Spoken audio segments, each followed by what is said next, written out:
रूही करवाएगी अरमान को उसकी गलती का एहसास, और गलती का एहसास करते अरमान मांगेगा अभिरा से माफ़ी और प्यार की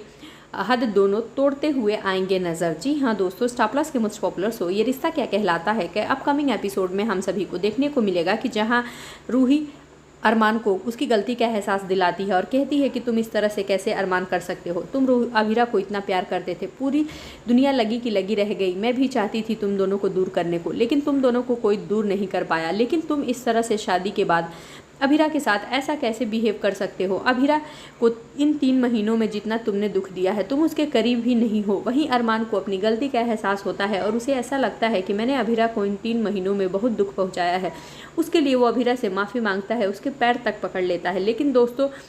मज़ा तो तब आता है जब नवरात्रि सेलिब्रेशन के बाद अरमान और अभिरा एक दूसरे के बेहद करीब आ जाएंगे और करीब आने से घर वालों को इतनी बड़ी खुशखबरी मिलेगी और अभिरा और अरमान की ज़िंदगी में भी खुशियाँ लौट आएंगी, क्योंकि अरमान और अभिरा भी पेरेंट्स बन सकते हैं। और ये खुलासा तब होगा कि जब नवरात्रि सेलिब्रेशन के दौरान अभिरा होगी बेहोश, और वो भी विद्या की वजह से, जहां चेकअप में ये पता चलेगा कि अभिरा बनने वाली है माँ। जी हाँ दोस्तों, अब आगे के एपिसोड देखना खास होगा कि जहां एक तरफ अरमान अभिरा एक होंगे और रूही और अभिरा की दोस्ती गहरी होती हुई नजर आएगी, वहीं संजय अभिरा और रूही के रिश्ते की सच्चाई बताने के लिए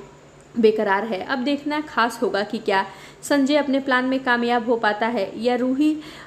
अभिरा की प्रेगनेंसी की न्यूज़ आने के बाद अभिरा को कभी माफ़ कर पाएगी, जैसा कि रूही को जब ये सच्चाई पता चलेगी कि अभिरा की माँ